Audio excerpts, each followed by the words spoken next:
ओम गुरुभ्यो नमः गम गणपतये नमः ओम उन्मते नमः ओम रम रामाय नमः ओम मातेश्वर्य नमः ओम मातृपितृचरण कमलेभ्यो नमो नमः ओम शांति शांति शांति हरि ओम श्री गुरुभ्यो नमः। स्वागत है आध्यात्म गुरुकुल ज्योतिष गुरुकुल वास्तु गुरुकुल स्वावलंबन गुरुकुल पूजा पाठ कर्मकांड गुरुकुल ओडिशा राहुल क्लासेस में आचार्य संजय। हम लोग बात करते हैं मकर राशि के लिए और जिंदगी में हार जाना, मायूस हो जाना, डाउट होना कि मुझे मेरे जीवन का जो कुछ भी समस्या है उससे मैं बाहर निकल पाऊंगा या नहीं निकल पाऊंगा, क्या मैं अपने खोया हुआ चीज़ को पा पाऊंगा या नहीं पाऊंगा, क्या जो भी कुछ शनि साढ़े साथी में या शनि महादशा में चला गया था वो मुझे वापस मिलेगा या नहीं मिलेगा, मैं आगे बढ़ पाऊंगा या नहीं बढ़ पाऊंगा, मेरे जीवन में कुछ अच्छा होगा या नहीं होगा। पता नहीं, साढ़े साथी तो ख़त्म हो गया लेकिन अभी तक कुछ मिला नहीं। पता नहीं, लोग बोल रहे हैं छठा का शनि, एकादश का शनि बोल रहे हैं और अब तृतीया का शनि बोल रहे हैं, लेकिन अभी तक तो कुछ दिख नहीं रहा है और शायद ऐसे ही मेरा ज़िंदगी चला जाएगा, शायद और कुछ होने वाला नहीं है। ऐसा मायूसी का भाव, हताश का भाव, उदास का भाव ज़िंदगी में आना एक सहज, सरल और नेचुरल बात है, लेकिन ऐसे नेगेटिव माइंड को कैसे पॉजिटिव किया जाए और किस प्रकार इस प्रकार ऐसे नेगेटिव माइंड मेकअप से लड़ा जाए।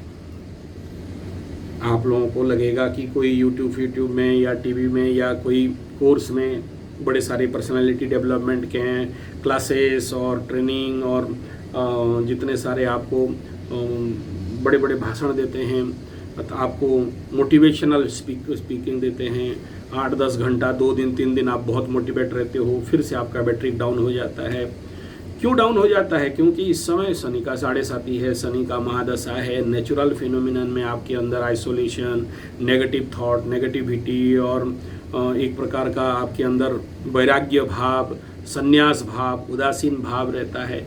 ये किसी भी प्रकार का भाषण, किसी भी प्रकार का कैंप, किसी भी प्रकार का ट्रेनिंग आपके माइंड को ठीक नहीं कर सकता है।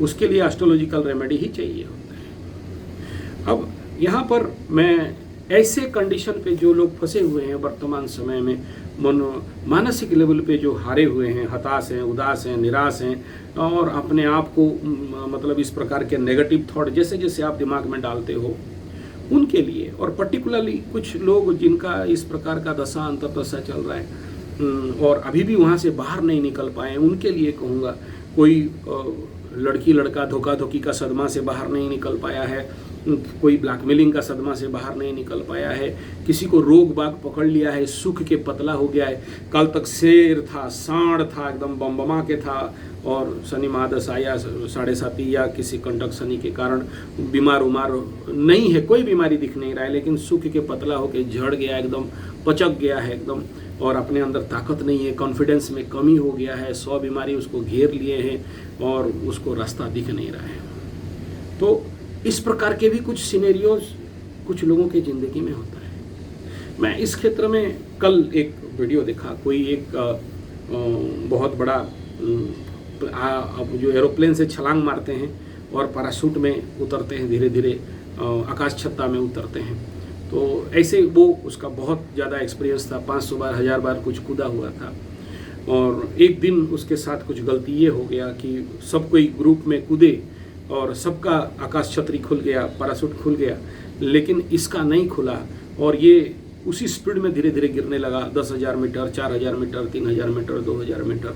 आखिरी में ग्राउंड जीरो में किसी पेड़ में टकरा के नीचे गिरा और ऐसा भयंकर रूप में गिरा कि उसका स्पाइन का जो मेन पार्ट है वो फट गया या क्रैक हो गया। डॉक्टर बोले कि तुम कभी अपने पैर पे खड़ा नहीं हो सकते हो, हर दिन के लिए पैरालाइज हो जाओगे। और वो ये सब सुन के वो मायूस हो गया, जो कि ज़िंदगी भर घूमने वाला और पहाड़ पर्वत चढ़ने वाला आदमी, उसको जब ये सुनाई दे तो उसका हालत क्या होगा। और वो खटिया में पड़ा रहा, मायूसी में, हताशा में, उदासा में, निराशा में और उसके मन में बार बार इस भावना के साथ कल तक जो पहाड़ पर्वत झाड़ झंकड़ में पहाड़ घूमने वाला, आकाश में कूदने वाला व्यक्ति बेडेड हो जाएगा तो उसका ज़िंदगी में और बाकी क्यों रह गया, क्या रह गया, भगवान मार क्यों नहीं दिया। इस प्रकार का बार बार सोच के कारण उसके शरीर मन धीरे धीरे और दुर्बल होने लगे और अनिद्रा रोग खाने लगा, खाना पीना उसका छूट गया।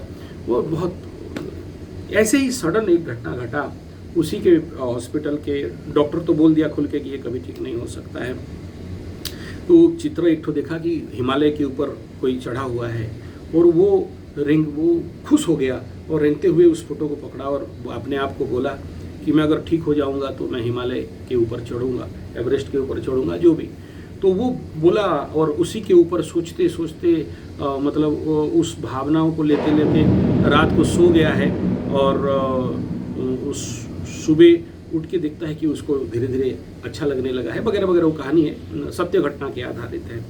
तो ऐसा व्यक्ति और अपने आप को जब सेल्फ कमांड करने लगता है तो वो फिर धीरे धीरे ठीक होता है। और उसमें बड़ा सारा उस कोशिश करूँगा, अगर वो वीडियो मिले तो इसके नीचे दे दूँगा, अदरवाइज आप देख लेना।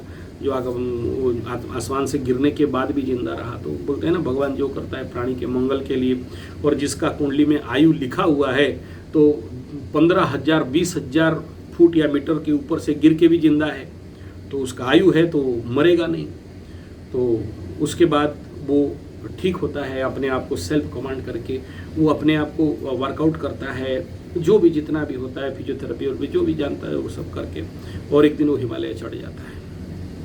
ये कहने का तात्पर्य ये है कि जो भी इस समय आप लोग मायूस हो, हताश हो, उदास हो और आप सोचते हो कि कुछ नहीं होगा, तो आपको भी इसी प्रकार का अपने लाइफ में इसी प्रकार का संकल्प लेना है और शुरू करना है। जब तक आप शुरू नहीं करोगे तो लक्ष्य तक नहीं पहुंच पाओगे। और जब ये जिंदगी का एक सत्यता है कि जो व्यक्ति सब कुछ भुला के, पास्ट का जो हो गया वो हो गया, अब उठना है और छलांग मारना है और आगे अपने लक्ष्य की दिशा में बढ़ना है, फिर एक बार करना है, फिर एक बार आगे बढ़ना है। ये भावना अगर नहीं रखते हो और पुराना पास्ट चीज़ को दिमाग में डाल के बैठे हो कि ऐसा हो गया, तैसा हो गया, ऐसा, फिर आपको जीवन में कोई खास डेवलपमेंट या विकास मिल नहीं सकता है।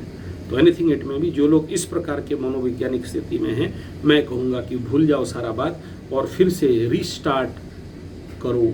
धन्यवाद, नमस्कार।